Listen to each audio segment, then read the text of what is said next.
ಈ ಕಲಬುರಗಿಯನ್ನ ಮತ್ತೊಂದು ಪಶ್ಚಿಮ ಬಂಗಾಳದ ರೀತಿಯಲ್ಲಿ ಈ ಕಲಬುರಗಿಯನ್ನ ಪರಿವರ್ತನೆ ಮಾಡ್ತಕ್ಕಂಥ ಪ್ರಯತ್ನವನ್ನು ಮಾಡ್ತಾ ಇದ್ದಾರೆ.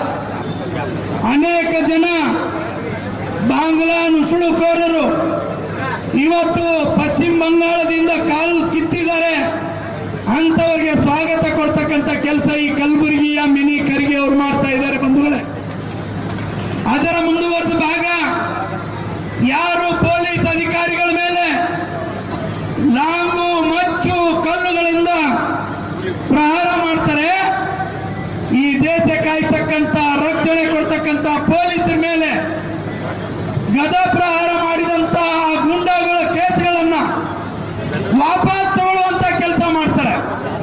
ಇದು ಯಾವ ನ್ಯಾಯ ಖರ್ಗೆ ಅವರೇ? ಹಿಂದೂಗಳಿಗೊಂದು ನ್ಯಾಯ, ಮುಸ್ಲಿಮರಿಗೊಂದು ನ್ಯಾಯನ? ನೀವು ಬಾಬಾ ಸಾಹೇಬ್ ಅಂಬೇಡ್ಕರ್ ಸಂವಿಧಾನವನ್ನು ಕೈನಲ್ಲಿ ಇಟ್ಕೊಂಡು ತಿರುಗಾಡ್ತೀರಿ. ಬಾಬಾ ಸಾಹೇಬ್ ಅಂಬೇಡ್ಕರ್ ಸರ್ವರಿಗೂ ಸಮಬಾಳು, ಸರ್ವರಿಗೂ ಸಮಪಾಲು ಅಂತ ಹೇಳಿದ್ರು. ನಿಮ್ಮ ಮುಸ್ಲಿಮರ ತುಷ್ಟೀಕರಣವನ್ನು ನಿಲ್ಲಿಸಿ, ಇಲ್ಲದೆ ಇದ್ರೆ ಮುಂದಿನ ದಿನಗಳಲ್ಲಿ ಕಲಬುರಗಿಯ ಜನ ನಿಮಗೆ ಗೋರಿ ಕಟ್ಟುವ ಕೆಲಸ ಸಮೀಪ ಬರುತ್ತೆ ಅನ್ನುವಂತ ಮಾತನ್ನು ಈ ಸಂದರ್ಭದಲ್ಲಿ ಇರಬೇಕಾಗುತ್ತೆ. ಇದು ಯಾವ ನ್ಯಾಯ? ಕಲಬುರಗಿನಲ್ಲಿ ಇದಕ್ಕೆ ದನಿ ಎತ್ತಿದ್ರೆ ಅವ್ರ ವಿರುದ್ಧ ಕೇಸ್ಗಳು ಹಾಕ್ತಾರೆ. ಅವ್ಯಾತವಾಗಿ ಅಕ್ಕಿ ಕಾಳ ತಂದೆ ಯಾರು ಮಾಡ್ತಾ ಇದ್ದಾರೆ? ಪ್ರಿಯಾಂಕಾ ಖರ್ಗೆ ಅವರ ಹಿಂಬಾಲಕರು. ಏನು ಪೊಲೀಸರು ಕಣ್ಮುಚ್ಕೊಂಡು ಕೂತಿದ್ದಾರೆ. ನಾವು ಕೇಳಿದ್ರೆ ನಮ್ಮೇಲೂ ಕೇಸ್ ಹಾಕ್ತೀರಿ, ಹಾಕ್ರಣ್ಣ, ಎಷ್ಟು ಕೇಸ್ ಹಾಕ್ತೀರಿ ನೀವು ಹಾಕ್ರಿ, ನಾವು ತಯಾರಿದ್ದೀವಿ ಕೇಸ್ ಹಾಕೊಳ್ಳಕ್ಕೆ. ಮುಂದಿನ 2 ವರ್ಷ ಮತ್ತೆ ಬರ್ತೇವೆ, ನಿಮ್ಮೆಲ್ಲರನ್ನು ನೋಡ್ಕೊಳ್ತೇವೆ, ಬಿಡೋದಿಲ್ಲ. ವಿಜಯೇಂದ್ರ ಅಣ್ಣ ಅವರ ನೇತೃತ್ವದಲ್ಲಿ ಈ ಕರ್ನಾಟಕದಲ್ಲಿ ಮತ್ತೊಮ್ಮೆ 150-170ಕ್ಕೂ ಹೆಚ್ಚು ಸೀಟುಗಳನ್ನು ಗೆದ್ದು ಬಿಜೆಪಿ ಸರ್ಕಾರ ರಚನೆ ಮಾಡ್ತೇವೆ. ಯಾವ್ಯಾವ ಗುಂಡಾಗಳ ಮೇಲಿನ ಕೇಸ್ಗಳನ್ನು ನೀವು ವಾಪಸ್ ತಗೊಂಡಿದ್ದೀರಲ್ಲ, ಅವುಗಳನ್ನು ಮತ್ತೆ ನಾವು ಅವ್ರ ಮೇಲೆ ಕೇಸ್ಗಳನ್ನು ಹಾಕೋ ಕೆಲಸ ಮಾಡ್ತೇವೆ. ಈಗ ಸುಮ್ಮನೆ ಬಿಡೋದಿಲ್ಲ, ಅವರ ವಿರುದ್ಧ ಕೋರ್ಟಿಗೆ ಹೋಗ್ತೇವೆ. ಯಾಕೆಂದ್ರೆ ಈ ಕೇಸ್ಗಳು ಯಾರೋ ಜನ ಹಾಕಿದ್ದಲ್ಲ, ಪೊಲೀಸ್ ಅಧಿಕಾರಿಗಳು ಹಾಕಿದ್ದು, ಜಿಲ್ಲಾಧಿಕಾರಿಗಳು ಹಾಕಿದ್ದು. ಅವರ ಕಾರಿನ ಮೇಲೆ ಕಲ್ಲು ಹೊಡೆದ್ರು. ಈ ಕೇಸ್ಗಳನ್ನು ವಾಪಸ್ ತಗೊಳ್ತೀರಿ? ಪ್ರಿಯಾಂಕಾ ಖರ್ಗೆ ಅವರೇ, ನಾನು ನಿಮ್ಗೆ ಕೇಳ್ತೇನೆ, ಎಷ್ಟು ಜನ ಈ ದೇಶಕ್ಕಾಗಿ ಹೋರಾಟ ಮಾಡಿದ್ದಾರೆ? ಅವ್ರ ಕೇಸ್ಗಳು ನೀವು ವಾಪಸ್ ತಗೊಂಡ್ರ? ರೈತ ಪರವಾಗಿ ಎಷ್ಟು ಜನ ಹೋರಾಟ ಮಾಡಿದ್ದಾರೆ, ದನಿ ಎತ್ತಿದ್ದಾರೆ, ಅವ್ರ ವಿರುದ್ಧ ನೀವು ಕೇಸ್ಗಳನ್ನು ಹಾಕಿದಿರಿ. ಅವುಗಳನ್ನು ಯಾಕೆ ನೀವು ವಾಪಸ್ ತಗೊಳ್ಳಿಲ್ಲ? ಅನೇಕ ಜನ ಮಠಾಧೀಶರು ಬೀದಿಗಿಳಿದು ಬೋರ್ಡ್ ಖಿಲಾಫ್ ಹೋರಾಟ ಮಾಡಿದ್ರು, ಅವ್ರ ವಿರುದ್ಧ ಕೇಸ್ಗಳನ್ನು ಹಾಕಿದಿರಿ. ಅವ್ಯಾತವಾಗಿ ಎಲ್ಲ ಕಾಳ ದಂಧೆಗಳಿಗೆ ನೀವು ಬಿಡೋದಿಲ್ಲ. ಖರ್ಗೆ ಅವರೇ, ನಿಮ್ಮ ಹಿಂಬಾಲಕರನ್ನು ಬಿಡೋದಿಲ್ಲ, ನಿಮ್ಮನ್ನು ಬಿಡೋದಿಲ್ಲ ಅನ್ನುವಂತ ಮಾತನ್ನು ಹೇಳಿ ವಿಜಯನ ಇವತ್ತು ನೀವು ಶಪಥ ಮಾಡಬೇಕು. ನಿನ್ನ ನೇತೃತ್ವದಲ್ಲಿ, ನಿನ್ನ ಮುಖಂಡತ್ವದಲ್ಲಿ 28ಕ್ಕೆ ಮತ್ತೆ ಬಿಜೆಪಿ ಅಧಿಕಾರಕ್ಕೆ ಬಂದೇ ಬರ್ತೇವೆ ಅಂತ ಎಣ್ಣೆ ಮಾಡ್ತಿಲ್ಲ. ಬರೀ ಭಾಷಣ ಸೀಮಿತ ಆಗಬಾರ್ದು. ಇವತ್ತು ನೋಡ್ರಿ, ಆ ಕೋಮಿನವರು ಕಾಂಗ್ರೆಸ್ಗೆ ಯಾಕೆ ಓಟ್ ಹಾಕ್ತಾರ? ಇಂಥವೆಲ್ಲ ಮಾಡ್ತಾರಂತೆ ಓಟ್ ಹಾಕ್ತಾರ. ಹುಬ್ಬಳ್ಳಿಯಲ್ಲಿ ದೊಡ್ಡ ಗಲಭೆ ಆಯ್ತು, ಅಲ್ಲೂ ಕೇಸ್ ವಾಪಸ್ ತಕ್ಕಂದ್ರು. ಕೋರ್ಟ್ನಾಗ ಬೇಲ್ ಸಿಗ್ಲಿಲ್ಲ ಅಂದ್ರೂ ಕೇಸ್ ವಾಪಸ್ ತಕ್ಕಂದ್ರು.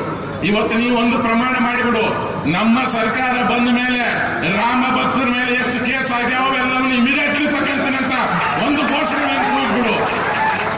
ಹಿಂದೂಗಳ ಮೇಲೆ ವಿರೋಧಿಗಳು ಏನೇನು ಕೇಸ್ ಮಾಡ್ರೆ ಎಲ್ಲ ತಕ್ಕಂತ ಅಂತಬಿಟ್ಟು ನಮ್ಮ ಹಿಂದೂ ಯುವಕರಿಗೆ, ಹಿಂದೂ ಜನಾಂಗಕ್ಕೆ, ಹಿಂದೂಗಳಿಗೆ ಏನ್ ಬೇಕಾಗಿದೆಪ್ಪ ಅಂದ್ರ ನಮಗೊಬ್ಬ ಲೀಡರ್ ಬೇಕಾಗಿದ್ದಾನೆ. ಅಧಿಕಾರ ಇರ್ಲಾರ್ದಾಗ ಎಲ್ಲರೂ ಭಾಷಣ ಮಾಡಿ ಹೋಗ್ತೇವೆ, ಅಧಿಕಾರಕ್ಕೆ ಬಂದಾಗ ನಮ್ಮ ರಕ್ಷಣೆ ಕೊಡ್ತಾನಂತ ಒಂದು ಗ್ಯಾರಂಟಿ ನಮ್ಮ ಹಿಂದೂ ಜನರಿಗೆ ಸಿಕ್ಬಿಟ್ರೆ ಸಾಕು. ಇವ್ರು ಯಾರು ಅಡ್ಡಾಡ್ಲಿ ನೋಡೋಣ, ಇವರೆಲ್ಲ ಸಚಿವರು ಅಡ್ಡಾಡ್ಲಿ ನೋಡೋಣ.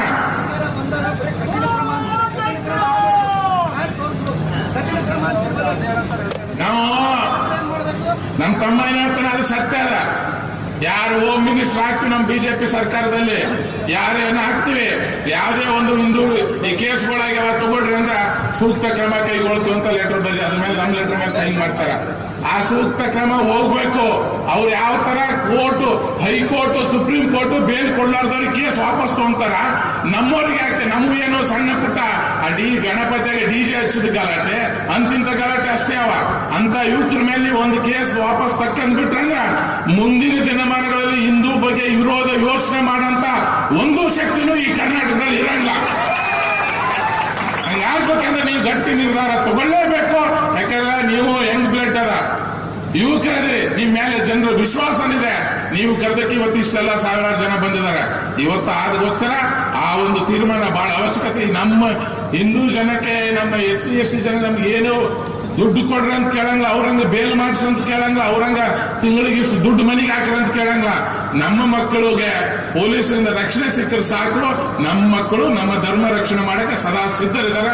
ಆ ಕೆಲಸ ಹಿಂದೇನಾಯ್ತು ಆಯ್ತು, ಮುಂದಿನ ಬಿಜೆಪಿ ಅವರು ನಾವು ಮಾಡೇ ಮಾಡ್ತೇವೆ. ಅದ್ರಾಗ ಯಾರು ಅನುಮಾನ ಪಡಬೇಕಾಗಿಲ್ಲ. ಯಾಕಂದ್ರೆ ಇವತ್ತು ಜನರು ನೋಡಿದ್ರೆ ಗೊತ್ತಾಗ್ತದ. ಇವತ್ತು ಬರೀ ನಮ್ಮ ಕಾರ್ಯಕರ್ತರ ಅಷ್ಟಲ್ಲ, ನಮ್ಮ ತಾಯಿಯಂದ್ರೆ ರೆಡಿಯಾಗಿ ಬಂದ್ಬಿಟ್ಟಾರ. ನಿಮ್ ಕೈಲ ಇಲ್ಲ ಅಂದ್ರೆ ನೀವು ಸರ್ ಬಿಡ್ರಿ, ನಾವೇ ಮುಂದಿನ ಪೂಜೆ ನಾವು ಮಾಡ್ತಂತ ನಮ್ಮ ತಾಯಿಯಂದ್ರೆ ರೆಡಿಯಾಗಿ ಬಂದ್ರಲ್ಲ. ಯಾವ್ದಾರ ಮನೆಗೆ ಅಡಿಗೆ ಮಾಡಕ್ಕೂ ರೆಡಿ ಇದೀವಿ, ದೇವ್ರ ಪೂಜೆ ಮಾಡಕ್ಕೂ ರೆಡಿ ಇದೀವಿ, ಹಿಂದೂ ವಿರೋಧಿಗಳಿಗೆ ಮನೆ ಕಳ್ಸಕ್ಕೂ ರೆಡಿ ಅಂತ ಇವತ್ತು ನಮ್ಮ ತಾಯಂದರು ಬಂದಿದ್ದಾರೆ. ಆ ಕೆಲಸ ಮುಂದಿನ ದಿನಗಳಲ್ಲಿ ಮಾಡ್ತೇವೆ ಅಂತ ಹೇಳ್ತಾ ಇವತ್ತು ವಿಜಯನ ಒಂದು ರೂಪದಲ್ಲಿ ಹೊಸ ಚೈತನ್ಯ ಹುಟ್ಟಿದೆ. ಆ ಚೈತನ್ಯ ನೀವೆಲ್ಲರೂ ವಿಶ್ವಾಸ ಮಾಡ್ರಿ, ಎಲ್ಲರೂ ಭರವಸೆ ಇಡ್ರಿ. ಮುಂದೆ ಹಿಂದೂ ಪರ ಸರ್ಕಾರ ನಾವು ತಂದೆ ತರ್ತೇವೆ. ಅದೇ ತರ ಏನ್ ನುಡಿದಂತ ನಡೀತೇವೆ ಅಂತ ಹೇಳ್ತಾ ಇವತ್ತು ಕರೆಸಿ ಒಂದೆರಡು ಮಾತಾಡಲು ಅವಕಾಶ ಮಾಡಿಕೊಟ್ಟಂತ ತಮ್ಮೆಲ್ಲರಿಗೆ ಒಂದ್ಸಲ ಮಾತು ಮುಗಿಸ್ತೇನೆ.